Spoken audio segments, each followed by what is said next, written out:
And of course, mobile phone devices today have full digital compatibility.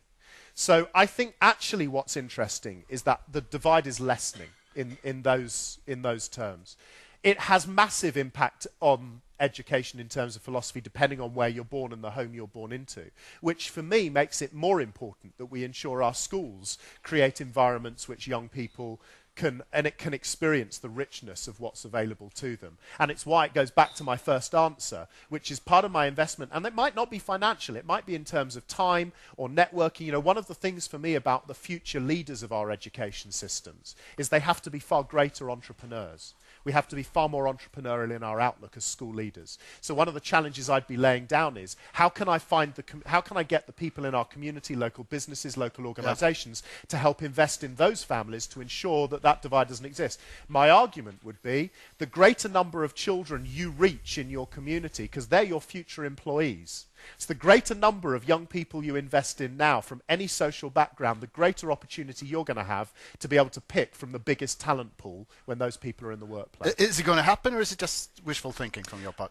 The point is, it's wishful thinking unless people are prepared to act on it. I know that's an easy answer, but it's the truth, isn't it? Because the point is, one of my points is, we can all sit there and go, wouldn't it be nice if?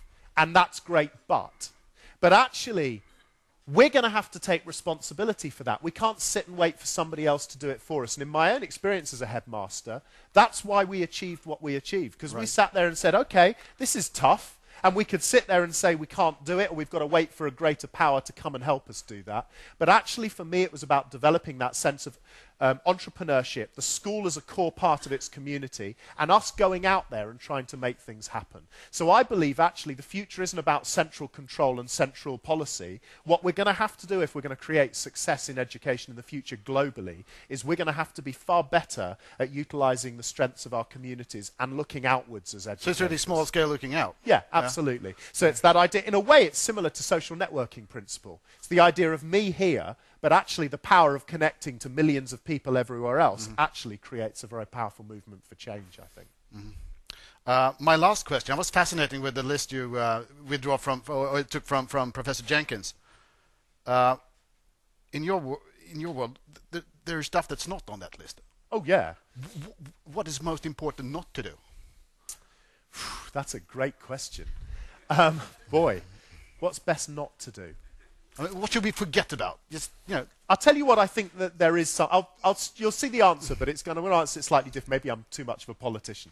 For me, the greatest problem in children's underachievement in education is their inability to take risks.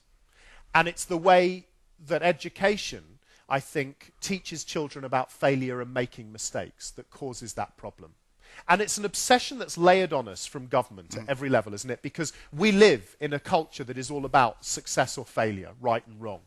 And actually, if there's one thing we need to change, it's ensuring that our children come out of education being excited by challenge, being excited by risk, and not being frightened of making mistakes. Because I think if there's one thing I've learned above everything else in my time as an educator, it's this. You learn nothing new from getting something right.